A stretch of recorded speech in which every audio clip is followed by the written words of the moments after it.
Head to Whole Foods Market to jumpstart your January during our New Year boosting event with savings on feel-good favorites store-wide. Save on organic picks, wellness staples, and more all month long.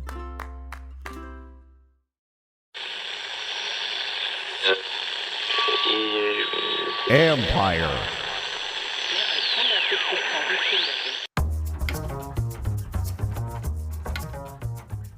Hello, babies. Hey, babies. Hey, babies. Hi, everyone. Hi, everyone. How we doing today, everybody? Thought of an ending. I know. Thought of an ending. Not great. Yesterday was like the meeting of two different ways. How do you want to lose? Do you want to be over in the third quarter, or do you want it to be like the end of Chiefs Bills? And I kind of was like, I'm already over it because I already knew they were going to lose so fast into that game. So I don't know. Yeah. I want to start with this today because I think it's important. And because, the Philly people are going to listen to our fans. And they're going to yell and scream about all this stuff. I'm going to say this out loud. No excuses. None. Like with the caveat of, I don't think the officiating was great, but it's not the reason why they lost. Like there were definitely a few calls that were really questionable. The Sanderson late hit, I don't know how in the world he's supposed to stop himself and so that was bad. The PI on Devontae Smith in the end zone was really tight call. There was a hold that was missed on a fourth down conversion that was bad. There was a face mask that was missed. That stuff happens. And then late when the game was over, there was like a really clear PI on Luke McCaffrey, and I don't know why they didn't call it. So I would say that the officiating was not ideal for sure, but it's not the reason why Philadelphia scored 55 points. So, I just want to get that out of the way. And it's not a but. I'm getting it out of the way. I am not joining the chorus of the refs screwed them. They were not good. It was not ideal. When we saw who was the official, we kind of knew going in that's not a good matchup for us, but that doesn't matter. If the game was 32-31, I think we have a different conversation about this, but that's not what happened. They had to stop the Eagles' run game. They didn't, like in the worst way possible. They couldn't turn the ball over. They did. They had to generate turnovers. They didn't. Like, I have no excuses. Like they lost. That's it. They lost to a better team yesterday. And so I just want to say that to all the Eagles people that, people who are connected to the team are not sitting here crying that like they were screwed in some way. The Buffalo people might have a different conversation about their game, but I don't have that about ours. It is fair to say, I thought the officiating wasn't great for sure. No, officiating wasn't great, but it was not the reason they lost. No. Officiating didn't cause Brown to fumble streaking across the field. They didn't cause Austin Eckler to be careless with the ball and fumble as well. They didn't cause Jeremy McNichols to run straight into a pile for no reason whatsoever on a kickoff. That also caused another fumble. That was honestly the backbreaker of all the backbreakers. Yes. So yeah, I'm with you. They weren't great, but at the same time, everyone has to overcome bad officiating in the NFL at some point. Yes. They were just so overwhelmed by their own mistakes. It didn't really matter, in my opinion. It just goes back to it in the last meeting where I made fun of the Eagles and their fans and the people connected to them for a month about how many excuses they made for why they lost. I'm not going to do the same thing here. Your team was better yesterday by a lot. And I think that's what's disappointing here. Like I walked out of the booth. I went down to the locker room. Everybody's, it was bad scene, and of everything, like that's the second time they'd been beaten by double digits the whole year. I don't think that the way they fought and the way their season went, that they karmically deserved a score like that, but the way they played, they did. So, that's the hard part of football. Like anything can happen. I was sitting there like on the plane ride back talking to Logan Paulson, and he was like, this is why he goes, everything, leading up to the games is such just BS. Nobody knows. Anything can literally happen. If you are just off, if you make just the wrong mistakes at the wrong time, a score can get out of hand and you couldn't predict it. I started on Monday last week after seeing Hurts get what I thought was hurt, knowing what the injury situation was for our offensive line. I went, this is going to be a low scoring game. I would never have envisioned 80 something points being scored in it, or like almost 80 points being scored. I would never, ever, ever envision that happening because I just didn't think, one, we were capable of giving up anything like that. And that we were so protective of the ball all year. I never thought I thought the game against the Eagles the first time was an aberration. It wasn't this. And, this is the reality of it. Is funny. Like, we spent all this time noodling through what we think the scenarios are going to be. Nobody picked 55-23. Okay. That wasn't anybody. Even the snowball's chance in hell people up in Philadelphia still didn't think it'd be that. Nobody thought that. No, absolutely. Like, once again, it's not to use the snowball reference. It snowballed on the Commanders. It got way out of hand, way too fast. And I think the most damning thing was they were down by 2 points. And then the next time Jaden Daniels touched the ball, they were down by 3 possessions. It was like, this is the absolute worst case scenario. You piss the game away and don't even let your quarterback touch the ball. And then, as I've mentioned most of the year, they have to play complimentary football. They were then screwed from playing complimentary football from there on out, essentially. It was a recipe for disaster. Yeah, I mean, there's, when you play a team at that level, again, like, they're one of the best. There's no argument. Like, they're one of the best teams. They have been all year. They're supposed to be here. They were the favorite to win the division. They were one of the favorites to be the 1 seed. They were very close to getting it. They've lost once since their bye in early October. Like, full respect. Like, they have a legitimate shot to, go watch the refs in that one and see what they think about. About to say. They're going to be looking at the officiating crew when they get down there. And honestly, it's just impossible to think that the Chiefs won't win in general because I don't know how they do it, but they just do every single time. But again, we got a really good matchup with 2 really good teams who are very much warranted to be there. Again, just no excuses. Like, that's a better team. It was funny when Jason Kelsey said what he said last week. I was a little offended by it because I thought the timing of it was wrong to kind of say that across the board they're better at every position when it's just disrespectful to the other team. And of all things, of all people who should know that, it's an ex-player who was just there to go, you don't want to tell somebody else's locker room that they suck. Like, you do not want to do that. And then I'm sitting, and then we're going to list the players oh, you don't want Jaden Daniels? You don't want Frankie Louvu? You don't want Bobby Wagner. You don't want Jeremy Chin, Quan Martin, Sandra Still, Lattimore. You don't want any of those guys on your team. You wouldn't want those guys. So but he's right on from top to bottom. They're built right now to win. And we had 30 plus different players this year that somehow came together and did an almost euphoric thing because it just doesn't happen. We had lightning in a bottle. And that's the part about this. I think it's hard, especially with that score. I just felt like I had just envisioned the whole time.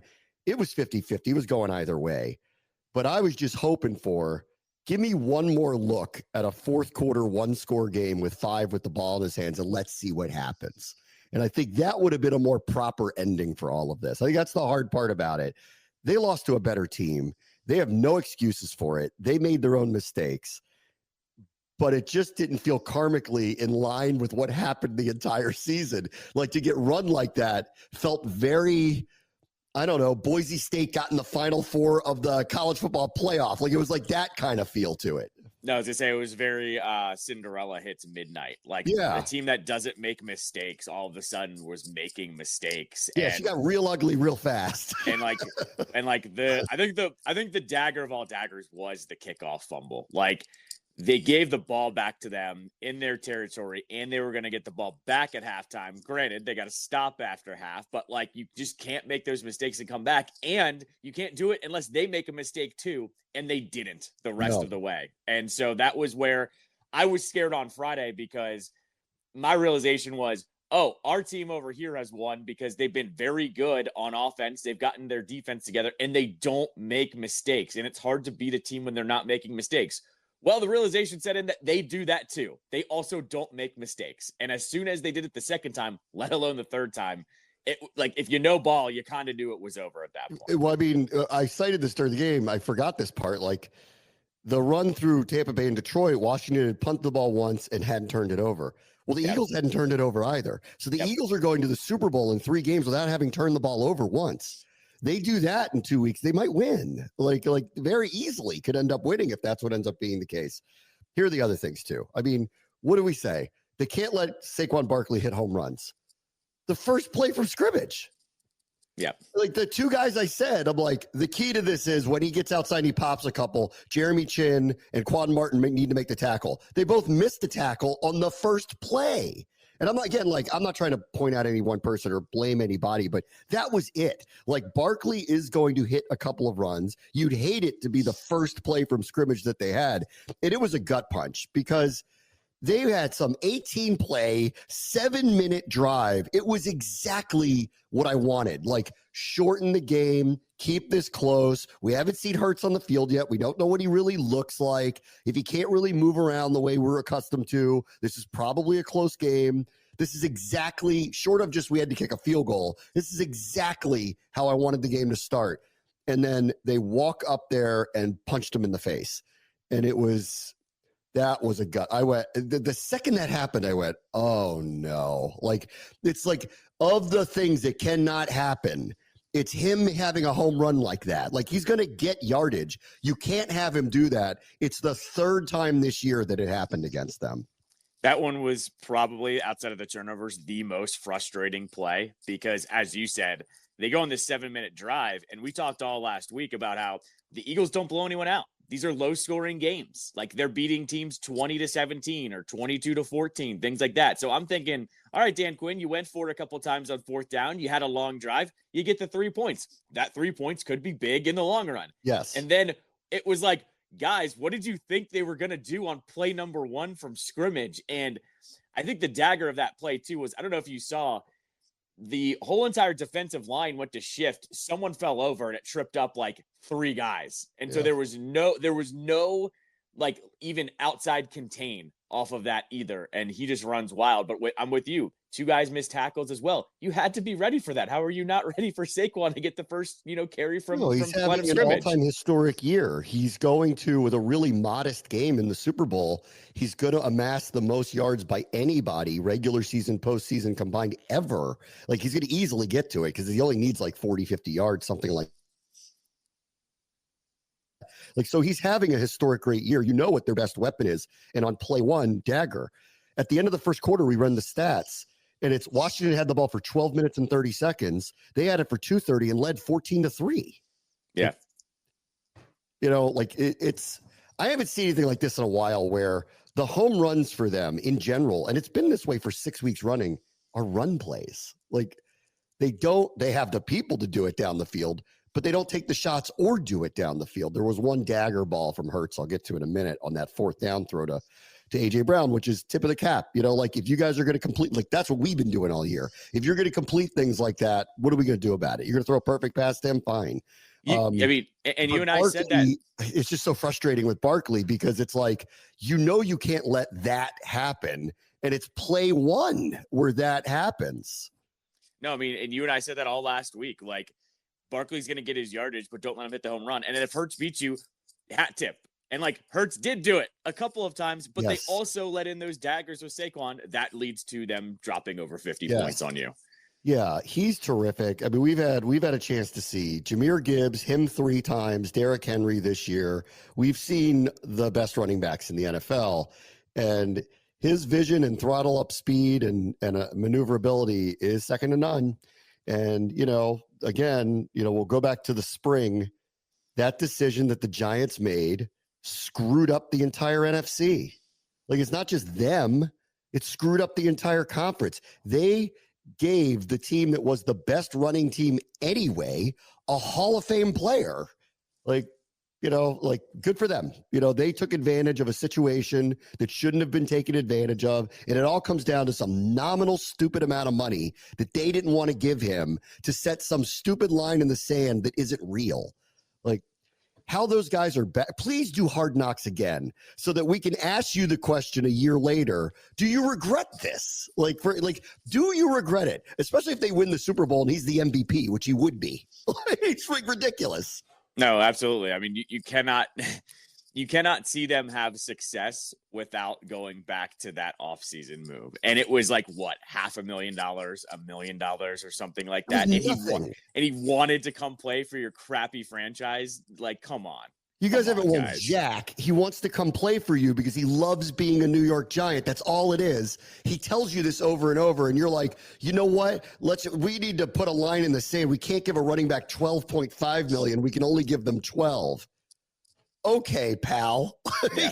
Sure, that looks great. That line of I'm not going to sleep well at night from John Mara if he's on Philadelphia. Neither are the rest of us, pal. The whole NFC got turned upside down by that. Good for them. Good for him. He had a season of the ages, and we'll see what they've got. The other thing was this, and I said this to you on Friday. I go, this whole game is Hurts. If he's hurt, if he can't move, if he's immobile, we're going to know it early. If that's the case, he's going to have to beat us with his arm, and we'll have to find out if he can do it. And that didn't turn out to be the case. He was fine. He was moving well. They ran the ball. He called his own number. They did the tush push 5,000 times. We can get to that weird one at the second half. That was weird. And then, play of the game, honestly, for them offensively, outside of the Barkley run early, but that's early. 4th and 5, they went for it, just like we had. He threw a pass down the field that was in the bucket to A.J. Brown. Again, I'll reiterate what I said last week. If he's going to do things like that, I will shake your hand and wish you luck in the Super Bowl because there's nothing we can do to stop that. Knowing we have to stop Barkley, hoping that he's a little bit immobile so that it forces them into a passing game. Well, those are the things you have to deal with. And Hurts stood up, and I thought he played – God, I watched so many games getting ready for this one. I thought that was his best game in weeks, maybe months that he played. Yes, just in general, he was in complete control. Not only was he in complete control, he avoided how many sacks? I mean, they had literally grabbed him multiple times, and he would get out of the pressure and make the smart play, either get it to a guy wide open down the field or throw it away. I thought that was his best play in general was getting away from the pressure yesterday too, because I thought the Commanders got good pressure on him, but they couldn't catch him every single time. It seemed like he was feeling the pressure really, really well. And there was that one play, I think it was, I want to say it was Johnny Newton that literally had his hand on his wrist and he slipped away from him. It was a dagger. Yes. It was a dagger. It was reminiscent actually of week 1 where they had 1 million sack opportunities on Baker Mayfield, just didn't bring him down, and he extended a play long enough and he killed him, down the field. Yeah. Hurts doesn't have this level generally of accuracy, but the Barkley run, that throw to Brown on 4th and 5, I actually didn't think they were going to go for it. I thought they were punting because they had already missed, a 50-plus yard field goal, so they weren't going to do it again. He once again took a bad sack that put him in that position, which was, pretty run-of-the-mill, like on the nose for the way that he's played, down the stretch here. And I was surprised, but I'll give Sirianni credit there. They went for it. They trusted their guys the way we have the entire year.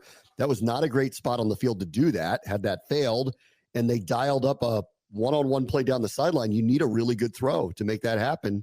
So I'll give them credit. Like they pulled off the type of things that I said, if they do that, full respect, guys. There's not going to be any excuses here.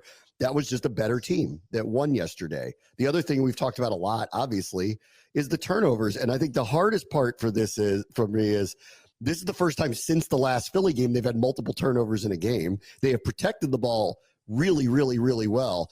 And the hardest thing about this is that Jaden had nothing to do with any of them. And that's the toughest part of the whole thing. Like, had he had a bad game, thrown a couple of picks, sack, fumble or something, at least I could sit there and go, well, they figured out our stud rookie, but they didn't. It was just the types of ball security mistakes that kill you. And that one was a gut punch and hard to take yesterday. This was our first reality check because the worst game that they had was week 1 against the Buccaneers. This was our first reality check of this is how teams lose with good quarterbacks. We've seen it, but it happened with us. And this is our first taste of it of if the pieces around you make mistakes and keep the ball out of your own players' hands, this is how you truly play yourself out of some games. It was brutal to watch. Like I said, that kickoff fumble, I don't know what McNichols was thinking, just running into the pile and then fumbling. that was the dagger, because then they were getting the ball back at half. I mean, it was a snowball of events, and that's how you lose when you have one of these quarterbacks. Yep. Browns was obviously bad, but it was early enough in the game. And even though it led to a touchdown, even then I was sitting there going, guys, we've been here before. It's way too early to count anything out.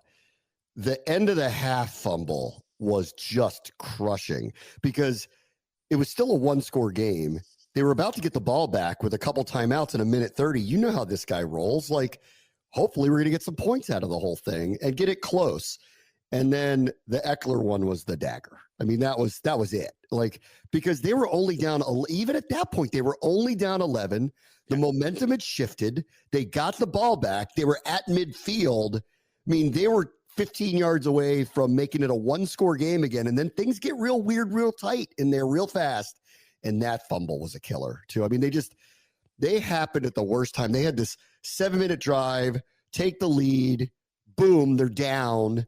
They get the ball back. Okay, whatever, one bad play. We got your back. Fumble, 14-3. The Eagles have the ball for a minute, and they're up 14-3. And then even after clawing back, fighting back, and they're undermined by their own mistakes. And it's hard because, like, this quarterback has been so phenomenal. Like, I just want to see what his limits are, and we didn't get that. But that's his own teammates' mistakes. It has nothing to do with him, and it's not an excuse. It's his own teammates' mistakes. This is why it's the best sport on earth. Like, everybody's got to pull their weight. If they don't, and I think the magic part of their season has been everybody has. I mean, that's the most amazing part of the whole thing. And this is the one where 3 different people let them down at almost the worst, 2 of them, the worst possible times when they'd finally turned the momentum, could have made a game of it, or right at the end of the half when they could have either had a end of half drive to tie it or at least get it close and go into the locker room feeling good about themselves. This is also, like I said, the first game since week 1 where we've had to come on these airwaves and actually break down major mistakes by the team too. Yes. Like we've talked about the Ravens game, where that was just the Ravens being a better team. We talked about the Steelers, where they made some mistakes at the end, but they were mental mistakes. Honestly, they weren't turnovers like this. Talked about the Cowboys game, where the Cowboys game, they kind of figured out Jaden a little bit, wasn't exactly healthy. And the same thing goes for the first Eagles game. This is the first one that we've had to talk about where they made major mistakes at a terrible time and played themselves out of a game. It sucks. It sucks that it happened in the NFC Championship game. The crazy part is it's not like, oh my God, that was a terrible call and this guy got blown up and that's your fault for it. No, they caught De'Ami Brown streaking across the field. He just lost the ball at the end of the play. Yeah. That was a kickoff return. Like, you just can't fumble that. It's a kickoff return. The Eckler one, he's out in space trying to dodge somebody. He just didn't hold on to the ball. I mean, like, it's ball security. It's not bad calls. It's bad timing. It's ball security. It's, what they've talked about mentally being into the game. God, I mean, it was just the opening kickoff when McCaffrey fumbled it and picked it up was like the foreshadowing of the whole thing. Like, they on special teams were terrific this year, like across the board, terrific this year. They had 2 fumbles on kickoff returns. One they got back and one they didn't. It was a rough day. Well, the one thing that should be mentioned, like the fake punt from Tressway was awesome. Yeah, that was awesome. And I did love the, like, just pull out all the stops. It didn't start the way you wanted it to start. On Friday, the first thing that Quinn told me to get ready for the broadcast, he goes, we need to start fast. They did the opposite of it. They did the opposite of it. And he said, you know what? I'm going to give my team a chance. They've practiced that play. I've seen them practice that play the entire year. I didn't know where the ball would be thrown. And it caught me off guard. I didn't expect it. But at 14-3, why the hell not? So I appreciated that they did it. No, and it was a little bit like the Mariota trick play against Detroit. You do it early so you can overcome it. Yeah. So I was perfectly fine with that too. And good for Tress, who hasn't been used much in the postseason. So yeah, no, I thought that was a great play. And the other thing that really stood out, and this was one of the things that, with Cosme out, they rotated the guards. It was an is what it is situation with the offensive line. I'm not surprised they didn't really have a run game to speak of. The problem with playing Philadelphia, as opposed to some of these other teams they played in the playoffs, and actually most teams just in general, they win so much with 4, they don't have to blitz. In fact, at the end of the half, when they brought pressure, I didn't know why they did that, because Jaden beat it and actually got them into position to get a field goal. They were forcing everything underneath, which is exactly what they want, and then converge on everybody. They rarely made, I thought, which was a defensive call mistake. They did at the end there. And this is what it was. This was one of those things where you can't abandon it unless you get way down, which is what happened. But I don't think you can expect it to be productive. And one of the developments really of the entire season was they went from a dominant run team, partially because of Jaden, but remember how many 200+ yard rush days this team had for like the first 6-7 weeks, to one that is almost ineffective. So that's going to be something that's clearly going to have to be addressed. But at least that one was very predictable to what was going to happen yesterday. What actually was frustrating was I knew the run game was going to go like this. There were times in the second half where they were like wasting plays running the ball. And I actually thought it was the first time I felt like Cliff didn't have his pulse, or if it was Dan Quinn telling him to run the ball, they didn't have the pulse to kind of abandon it. And like, it was the time to abandon it. And I know no one wants to like nitpick near the end of a game, but the second half, it should have been in Five's hands from that point on. And they were wasting some plays. And that was frustrating. I mean, he did almost throw 50 passes. So, I mean, I know, but still, even in the drive when Eckler fumbled, they still wasted, or that drive after Eckler fumbled, they wasted it on like third down or something. Like, it was, I don't know. Like, I know he threw the ball a lot, but at the same time, just go one way at that point. Just go one way. So, oh well, guys, what a thud to end this thing. Let me take a quick break. Bram watch the show. ESPN 630, the Sports Capital.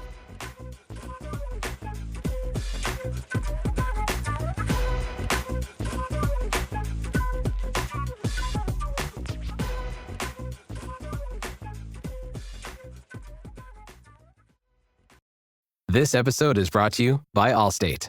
Some people just know they could save hundreds on car insurance by checking Allstate first. Like you know to check the date of the big game first before you accidentally buy tickets on your 20th wedding anniversary and have to spend the next 20 years of your marriage making up for it. Yeah, checking first is smart. So check Allstate first for a quote that could save you hundreds. You're in good hands with Allstate. Savings vary. Terms apply. Allstate Fire and Casualty Insurance Company and Affiliates. Northbrook, Illinois.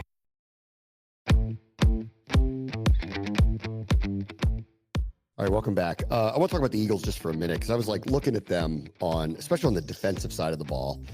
And Vic Fangio's like from there and happy to be there. He's not going anywhere. And I think that's actually the scary thing about them moving forward. Jalen Carter's only in year 2 of his contract. They don't really pay anybody. He's going to get a massive deal when the time comes, but like they don't really pay anybody up front. Zach Bond was a deal. He won't be next year, but he's not going to get paid $1 bazillion. Quinyon Mitchell, Cooper DeJean, Reed Blankenship, they all make no money. They're all on like rookie deals. Darius Slay in all likelihood is not going to be back for them unless he's willing to take a deal to return. The scary thing about them is the best part of their team actually is their defense, and they don't pay anybody over there. So that's frightening, actually, thinking about moving forward until they get to the point that they have to pay Carter. But that's 2+ years away. So that's like, I'll give Howie and them credit. Like they're going to be there for a while, whether you like Hurts, don't like Hurts, whether Saquon's there long-term, not there long-term.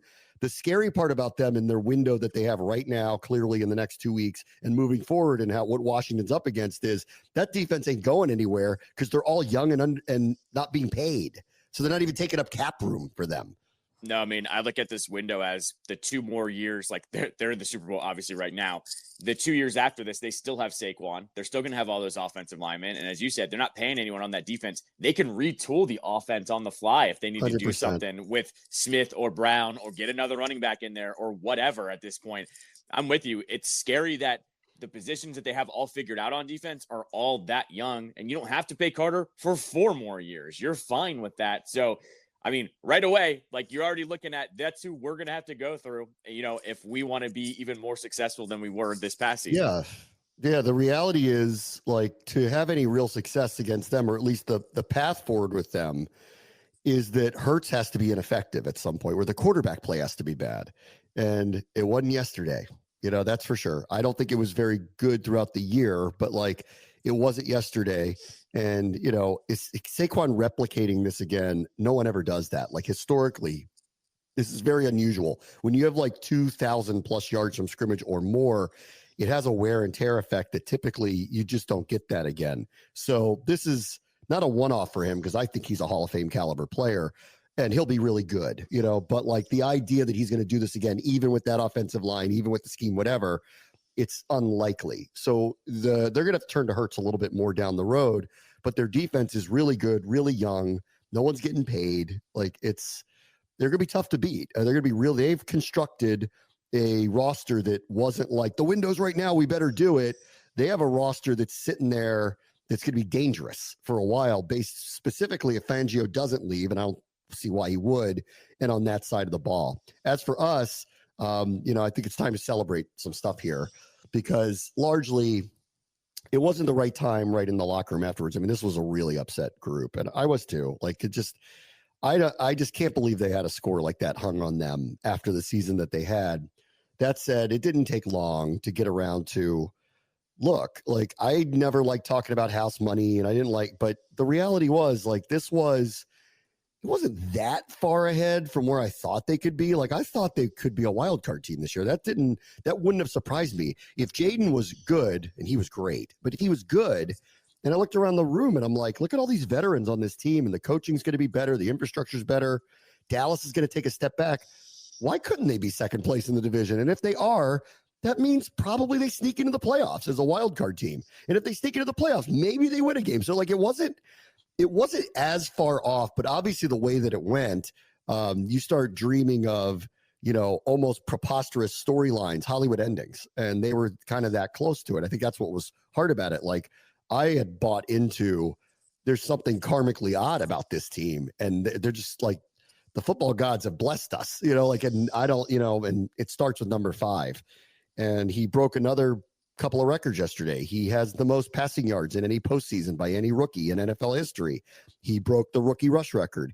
He broke the qualified completion percentage for any rookie ever. The highest rookie completion percentage was by somebody in Cleveland in 1939 when he threw for 1,000 yards the entire year because he threw 5 passes a game, like that right. Type of stuff.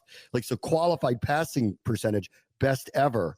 I'm missing all of them, but he's got a ton that just line up. He's clearly going to be the rookie of the year next week when they do the NFL honors. I was a touch disappointed he wasn't at least in the finalist conversation for MVP. I knew he wasn't going to win it, but I thought he deserved. Who was more valuable to their team than this guy this year? And I know it's unusual to give it to a rookie, but he's an unusual rookie. I thought he deserved to just be a finalist for that, because I thought he warranted that type of play. And yesterday, that was hard to watch too. It wasn't him. Like, he was let down by his team. His team needed to not give home runs to Saquon Barkley. His team needed not to fumble the ball on a kickoff return or out in space when they had made a play. So he didn't lose yesterday. It's like the hardest part about this is watching this going, oh my God, like this guy did everything within his power. The stage was never too big for him. They go on the road 3 times. They play in as hostile a crowd as you can get the last couple of weeks. That was an AC/DC concert last week. This week was very loud, and the Philly fans showed up in the way that they show up. It was wonderfully them, wonderfully them, and nothing shook this guy. And again, like, this is the hope really for the future. No matter what you think of everything else that's going on, we have our guy, and we have our guy in a big way.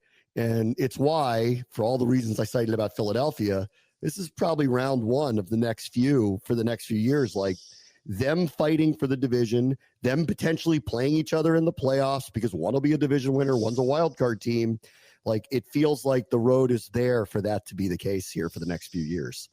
No, absolutely. And I think that's what's frustrating about getting blown out in a game like this, because I had even said to you, like, last week with the Lions game, had we just been close in that one and Washington not even won, you put the seed of doubt in that team of like, all right, year 1, let's watch out for them down the line. Well, instead, Washington straight up beat them, and they're in shambles a little bit. They're going to lose their offensive and defensive coordinator in the, already, right? On this one, all I kind of wanted, because I was looking at the rosters too, going, I don't put anything out of this team's hands, but it's going to be a tough one. I just want a close game to kind of give Philly the warning of, this is year 1. Let's see what happens next time. And to have it go down like that, and then not even let him showcase himself in a playoff game like that, it was just a really frustrating end to a really fun season.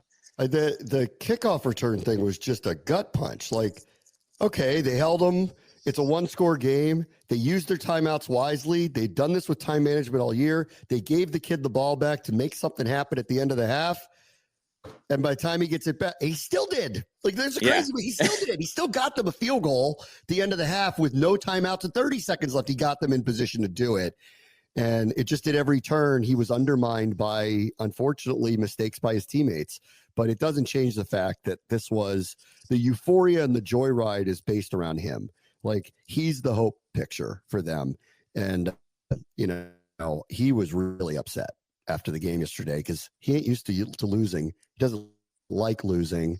And, you know, I think he's like looking around going, I liked when he said, you know, we belonged here, which I thought was an important thing to say in this moment, because the worst part about that score yesterday is all the people who want a hot take that they should have never gotten that far have ammunition to say it today. See, I told you, like, it feels very college football playoff when the outlier outside of the norm conferences or power conference team gets in, and then they get there and then they get run. And then everybody goes, see, they should have never been there in the first place. Like Indiana this year or SMU or whoever, like, got in, and then they go, see, you should have just put more of the power teams in. And they earned their way to this. They won the games the way they won. He was remarkable this year. It just sucks that for some people, and I've been waiting for it today, you know, it gives them the ammunition to yell out loud, see, they shouldn't have been there. And that's what sucks about it. No, absolutely. And like the Philly fans that are low IQ individuals that are saying, oh, Jaden Daniels choked the game away. And I'm like, did you not watch the game? No. He barely touched the ball. We had mistakes at key times. Like, this is also what the frustrating part is with other fan bases. They still just don't get it. And that's fine if you want to keep underestimating the guy. But that is the most frustrating part of the game yesterday, that Jaden Daniels did not get a real chance to run the type of offense that he's ran all season long to try to give them a chance to win the game, because it wasn't really close at any point. Terry had a career year. He broke the franchise record for touchdown catches. He did so with 2 seconds left in Dallas. He had a touchdown catch in every road playoff game this year. 2 of them I'll never forget. The one that he had in Detroit, and then the one yesterday where, again, he's hit some kind of gear where, like, he's on water skis and he gets pulled by the boat, and all of a sudden he just takes off. I'm happy for him. You know, I'm glad he's cementing legacy now. He gets to do it in big games. And I keep thinking back to the summer when everyone was talking about Brandon Ayuk, and on and on and on about that. And it's not to suggest they don't need another receiver. I think they do. But, like, part of this was Terry's not a real number one. He's a good player, but he's not a real number one. That's the subtext of that. And even some people that I'm friendly with that are close to it will say, yeah, I love him, but, you know, like that kind of thing. Like, he's not Justin Jefferson or Tyreek Hill, and he's not. But, oh, he's a number one receiver. And he's the heartbeat of the team. And nobody competes like that guy does. And I think we're done talking about, could we upgrade from him? I don't want to hear it. Like, this guy is everything you can ask for from someone who represents your organization. The way he plays, the way he represents it off the field. He's our guy. He's going to play here. Hopefully he'll have some more dynamic playmakers around him, but he's playing here and he's going in our Ring of Honor one day, period. And I'm very happy about the playoff run and year that he had here. I think he's a guy that you actually approach and you try to add more years onto his contract. I think this was the year where he showed on and off the field. This is exactly what you need for someone to lead your organization. I also loved, you probably didn't catch it after the touchdown because you were calling the game. He scored the touchdown and he looked at the camera and he said, I do this. And it was just like such a culmination of who he became this year, because we all knew he was really good. I've done the bit a million times where he's caught passes from 12 different quarterbacks and it didn't matter who it was. All he does is make plays. You give him a real quarterback and all of a sudden he turned into an all-pro type player. It's not surprising. And once again, I think you actually approach him this year and you try to add more years to that contract, because I don't think you want him wearing anyone's uniform for the rest of his career. And he'll be open to it because he wants a team that can win. So he'll be happy to extend out and lower the cap hit and do something. So we'll see what happens there. I think this is not a one-off. I think the reboot has sustainable roots, and I think we all feel that. I think it's just why the fan base awakened the way it did. It wasn't just the wins or how they won, which were amazing throughout the year, but I think we all recognize this ownership group is invested and one you're not embarrassed of.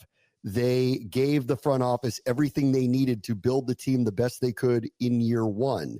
They were able to hire a coaching staff that was a really robust coaching staff, and the way that the hiring cycle has gone looks like it's pretty much going to stay intact, with the exception of let's see if New Orleans really wants to get Cliff Kingsbury, and I'm not so sure that he really wants to leave, actually. But right now, as it stands today, it looks like they're going to keep the gang back together, and it's a very deep, robust coaching staff. And then the players here, it was a reset of the culture. When they say this stuff, you hear this every year with this stuff. We're going to do this with the culture. We're going to do that. We're going to change the culture. They actually did. Like, they actually literally did do that. And so I think we've hit a basis here where I feel very confident that this is not changing. This is who they are. I know what this quarterback is. I know how close they got with a roster that isn't as good as the team that they played yesterday. We all know that it needs to get better, but you know what? Sometimes will, desire, chemistry can overcome talent. They could use more talent, but that part is there. Will it carry over? I hope so. You never really know. Every year's different, which is why it's so hard to let go of this season, because this was unforgettable. The way that they came together, how they came together, the story they built, how close they got, it's not going to be replicated. But they might have a better roster that could win a little bit if they can carry over that chemistry part. I just feel like it has sustainable roots, and I hope that we're right about that come next fall. It sounded like what we talked about with Jaden, where, the casual fans can go, oh, is this RG3 part 2? And we're all going, no, he's a different quarterback. But but the other part of it is it's new ownership that's not going to screw things up after a one-off like this. No. The other reassurance was when Terry was talking about that Commander way last week, where they came up with, kind of a set of rules and a mantra of this is what it's like to play as a Commander. When the players are coming up with stuff like that and it's being implemented, it means that it's supposed to be here for the long haul. So that's the other side of this too, is this isn't just a magical season that's one off. They want to build upon this one season. It sounds super simple to say, but there's a reason why it didn't happen in the past. Yeah. Even when, those old Redskins teams made it on the playoffs with, RG3 or Cousins or whoever. There's a reason it wasn't sustainable. They didn't know how to make it sustainable. I think this is how you do it. I watched the owners shake all the hands of the players as they walked into the locker room last night. And I don't typically share many interactions with them because I don't think it's, I'm not on the record when I talk to them. But I will tell you that Mitchell Rail said the same thing to me afterwards, where he said, we're just getting started here, was the line. And they're committed to it. Like, this group, obviously, they're deeply rooted here in Washington. They want the glory days back. They know what it means to the city. And I believe them. I mean, I've seen the level of expense that they've gone to in year one to give this organization what they felt they needed to win now. And they spent an inordinate sum to make that happen. I believe them. So, it will continue next year. All right, let me take a quick break. Graham wants to show ESPN 630, the Sports Capital.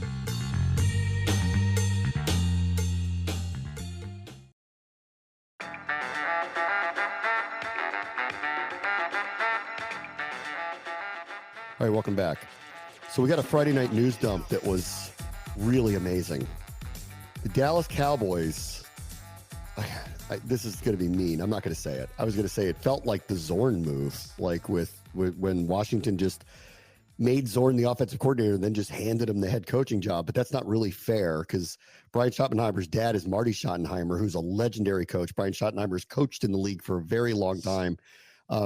But to give the offensive coordinator, who wasn't calling the plays, the head coaching job by not retaining the head coach that the players actually liked and there was no real problem with, and then watching his assistant coaches walk out the door like they lost their special teams coach. Al Harris, very widely respected coach, he's out the door.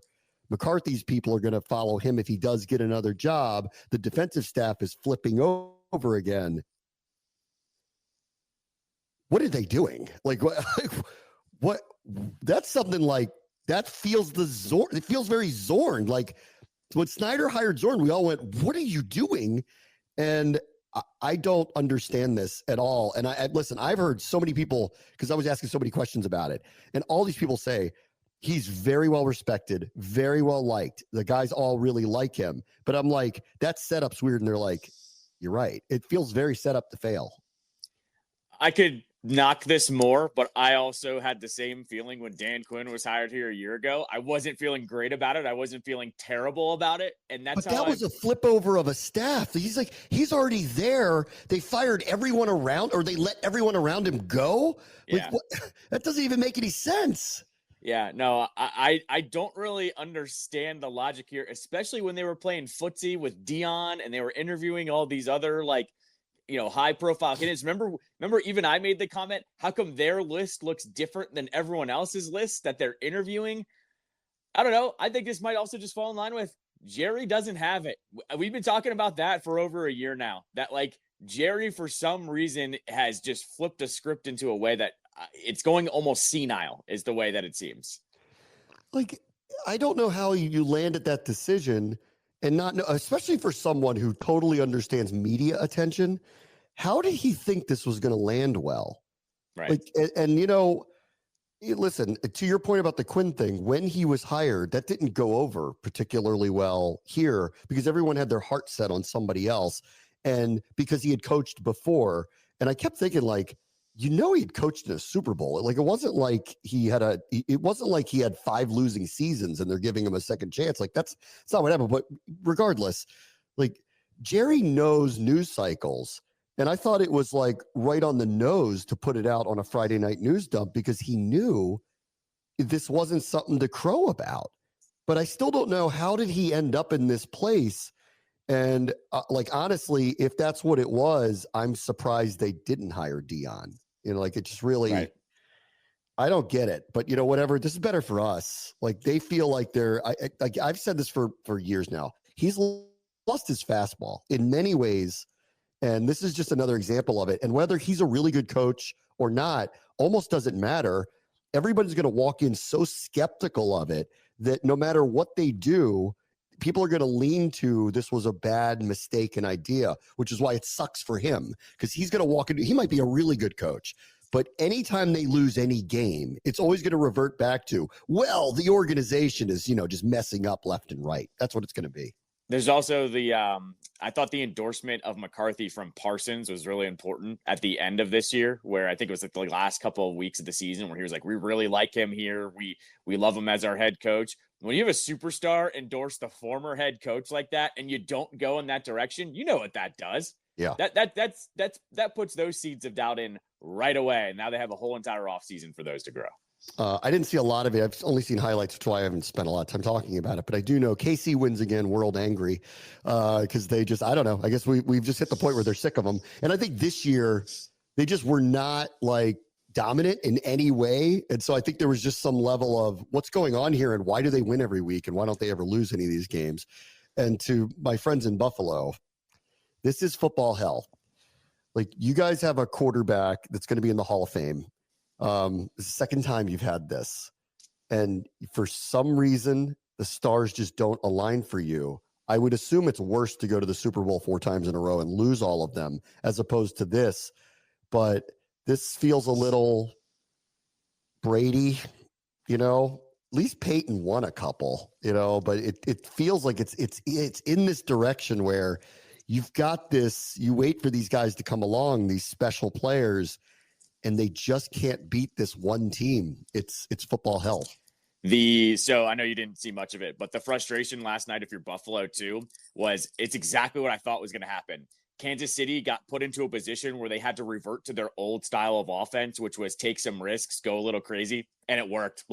They actually executed their offense perfectly fine, which is why I'd be scared if I'm the Eagles next week, because they're gonna get you into whatever game they want at this point. The Chiefs are, and once again, it comes down because these games are literally inches to some weird ref calls again that everybody puts into question, and Kansas City cannot escape these allegations that the league is behind them. And it's a little ridiculous at this point, but the games are so close between these two. That's what we're talking about every single time. It's a call. It's an overtime rule. It's something. And that's where I feel for Buffalo fans, because the games are so close. There's not a definitive way that they've been losing them either. I feel for them. I mean, There was, by the way, there was this moment, because I know you didn't catch the game. This had to be mandated by the NFL. The CBS desk after the game of the whole crew for like 2 minutes did this like, and guys, don't be frustrated if the Chiefs are here. You're witnessing greatness. You should be taking this in. It felt really NFL PR-ish of like, hey guys, you guys should really like this. And I thought it was really weird. Like I didn't see that. I remember when the Spirit lost the championship and the desk did the, guys, I don't know about that foul. Yeah. Like, right. I do. Yeah. And all I could think of was like, did the NFL tell them to like tell everyone to simmer down? Because we know this in sports. You actually don't mind having a team be the enemy. That's fine. Yeah. This is the first time in the NFL where it was like, you're witnessing greatness. Just take it in. No matter what happens, they have a chance to win a three-peat. It was weird. It was weird, man. Yeah. All right, everybody. Talk to you tomorrow. Ray Boss's show is at 6:30 at Sports Capital.